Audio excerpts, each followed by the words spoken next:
मेरे दिव्य गुरुदेव श्री परमहंस योगानंद जी के द्वारा ये टॉपिक श्रीमद् भगवद गीता के दूसरे अध्याय का दूसरा श्लोक। हे अर्जुन, श्री भगवान ने कहा, हे अर्जुन, इस कठिन क्षण में तुम पर यह विषाद कहाँ से आया जो कि एक कार्य के लिए अनुचित, अकीर्तिकर और स्वर्ग की प्राप्ति में बाधक है। पूज्य गुरुदेव परमहंस योगानंद जी समझाते हैं, ये टॉपिक ईश्वर डगमगाते भक्त के बचाव के लिए आते हैं। गुरु जी समझाते हैं, प्रभु के उत्तर का अनुभव करने पर भक्त की चेतना अनुभवातीत कुटस्थ अवस्था, कुटस्थ चैतन्य यानी कि सार्वभौमिक भगवान की चेतना के अंतर संपर्क में ऊंची चली जाती है, जो सर्वसृष्टि में परमात्मा की उपस्थिति है और व्यक्तिगत रूप से प्रत्येक जीव में आत्मा के रूप में प्रकट है, जिसकी वाणी, किसकी वाणी? स्वयं भगवान की वाणी अंतर्ज्ञान है। परमात्मा इस सुगम अंतर्ज्ञान युक्त वाणी के माध्यम से भक्त से बात करते हैं और समझाते हैं, हे भक्त अर्जुन, आत्मनियंत्रण के शिरोमणि, तुम उदासी के वश में क्यों आ गए हो? ये संबंधी तुम्हारे भयंकर शत्रु हैं और इनका एकमात्र उद्देश्य तुम्हारी आत्मा की शांति को नष्ट करना है। उनके प्रति दया भाव रखना एक श्रेष्ठ संत के लिए उचित नहीं है। आत्मा के साथ एक लज्जाजनक विश्वासघात यह एक ऐसी दुर्बलता है जो तुम्हारे शारीरिक सीमितताओं के निम्नतम स्तर तक बांधकर परम आनंद में सर्वव्यापकता के स्वर्ग को प्राप्त करने से रोक देगी। कोई भी निष्ठावान एवं सतत रूप से प्रयासरत भक्त ध्यान में अपने अंतर में परमात्मा की प्रेरणा का अनुभव कर सकता है, परंतु यह स्पष्ट है कि भक्त ध्यान में अच्छी उन्नति करने के उपरांत ही वह भगवान को उनके परामर्श की सुस्पष्ट वाणी से उनकी उपस्थिति स्पंदित करने के लिए सहमत कर सकता है, यानी कि भगवान को बात करने के लिए मना सकता है अंतर ज्ञान युक्त वाणी के माध्यम से। इस प्रकार के भक्त ने पहले ही इंद्रियों के साथ, मतलब अर्जुन के संबंधियों के साथ कई युद्धों का सामना किया होता है और एक उच्च आध्यात्मिक स्थिति प्राप्त की होती है। तभी वह आकाशीय स्पंदन के माध्यम से प्रकट होती प्रभु की वाणी को सुनने का आशीर्वाद प्राप्त करता है। वह भक्त जो चेतना के उस उच्च स्तर पर एक बार पहुंच गया है, अपनी निचली प्रकृति की सब आसक्तियों से संपूर्ण रूप से मुक्त हो गया माना जा सकता है। तथापि पिछले कई जन्मों से अज्ञानतावश स्वयं को शरीर समझते रहने के कारण एक उन्नत भक्त भी अस्थायी रूप से अपनी दिव्य अवस्था को भूल सकता है और अपने द्वारा त्याग दिए गए इंद्रिय सुखों की दयनीय रूप से लालसा रख सकता है।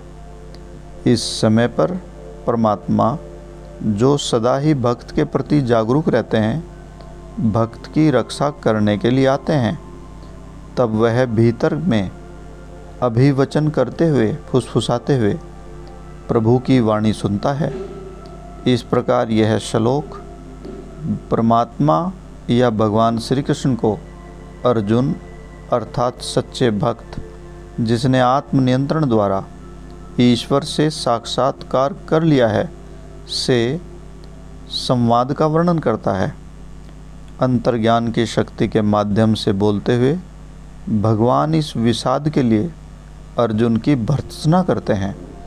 परमात्मा योग आकांक्षी को यह दिखाते हैं कि इंद्रियों के निकट रहकर स्वयं को उसके संबंधी बना लेने के बाद, परंतु जिस प्रकार शत्रु स्वयं को मित्र के रूप में प्रस्तुत करके किसी के घर में प्रवेश पा सकते हैं, उसी प्रकार सांसारिक इच्छाएं, जो मनुष्य की सबसे बड़ी शत्रु हैं, उसके सच्चे मित्रों आध्यात्मिक गुणों के साथ स्पष्ट रूप से हानि रहित प्रतीत होते हुए भी उसकी चेतना में रह सकते हैं।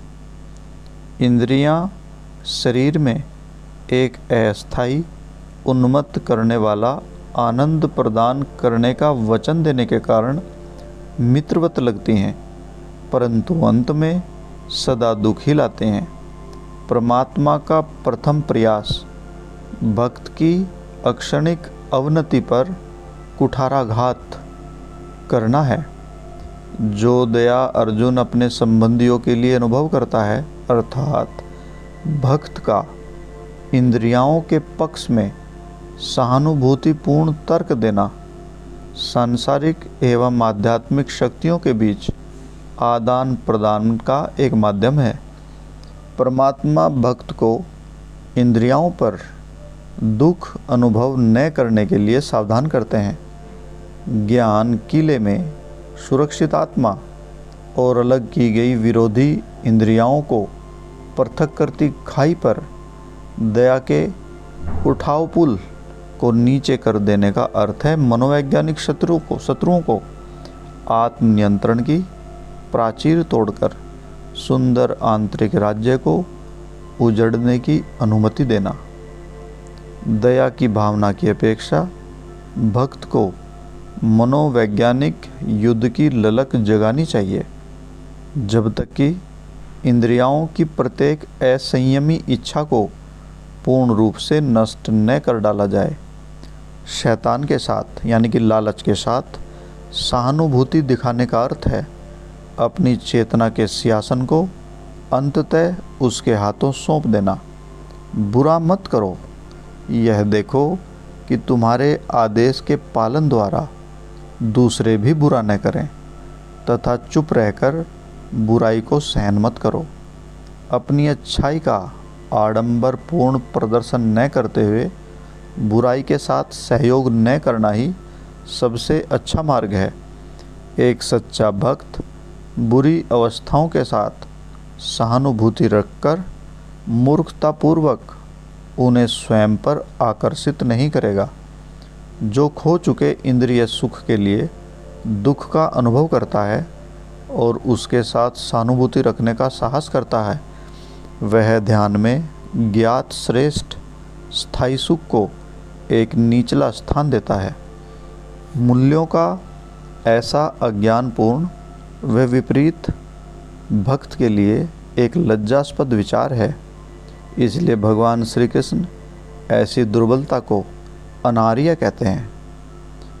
एक आध्यात्मिक रूप से कुलीन व्यक्ति के लिए ऐसी मनोवृत्ति अशोभनीय है। एक बुद्धिमान व्यक्ति निर्वासित अच्छे गुणों के लिए खेद करता है, न कि बहिष्कृत बुरी प्रवृत्तियों के लिए। मानव का जीवन एक विरोधाभास है। वह ईश्वर के प्रतिबिंब में निर्मित एक आत्मा है जो मात्र दिव्य सुखों से ही संतुष्ट हो सकती है। तथापि शरीर धारण करने के कारण वह केवल संवेदी अनुभव से ही परिचित रहता है।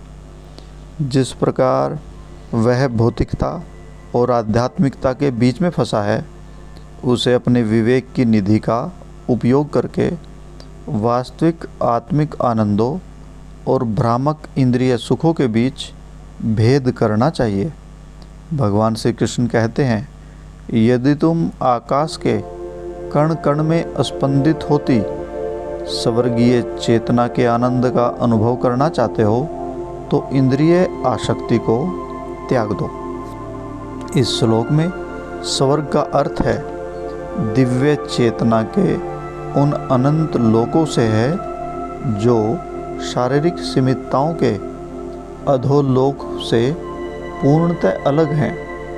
इंद्रियों द्वारा बंदी बनाई गई प्रत्येक आत्मा स्वर्ग का एक सर्वव्यापी संतान है जो शरीर में रहने का कारावास काट रहा है, क्योंकि आत्मा अनंत और अमर है। जब आत्मा ब्रह्म के साथ एक रूप हो जाती है, यह अनंत अंतरिक्ष के आनंद के साथ स्वयं को एक रूप अनुभव करती है। यह अनंत अंतरिक्ष अंदर अनंतता के आनंद के साथ स्वयं को एक रूप अनुभव करती है। जब आत्मा अहंकार के रूप में एक शरीर में सीमित हो जाती है, यह दैन्य रूप से बंद और सीमित हो जाती है और समझती है कि मैं शरीर हूँ। शरीर के साथ एक रूप होकर अपने आप को शरीर समझकर आत्मा अपनी सर्वव्यापकता की चेतना को खो बैठती है और क्षुद्र नीचे अहम के कष्टों और दुर्भाग्य के साथ एक हो जाती है। जिस प्रकार साधारण मनुष्य की चेतना मस्तिष्क और हृदय में रहती है, उसी प्रकार ईश्वर की चेतना विश्व में व्याप्त रहती है। जिस प्रकार मानव चेतना को शरीर की प्रत्येक कोशिका में अनुभव किया जाता है, उसी प्रकार ईश्वर की शक्ति आकाश के कण कण में व्याप्त रहती है।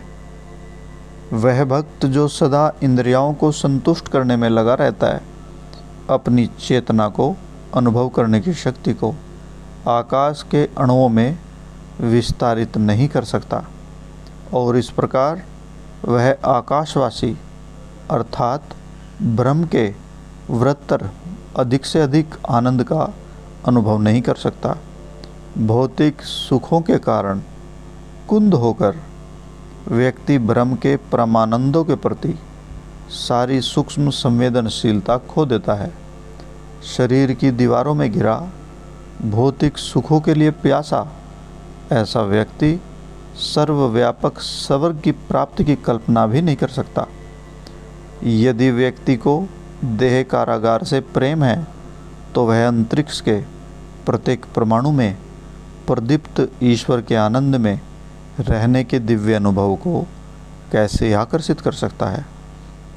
जय गुरु जी।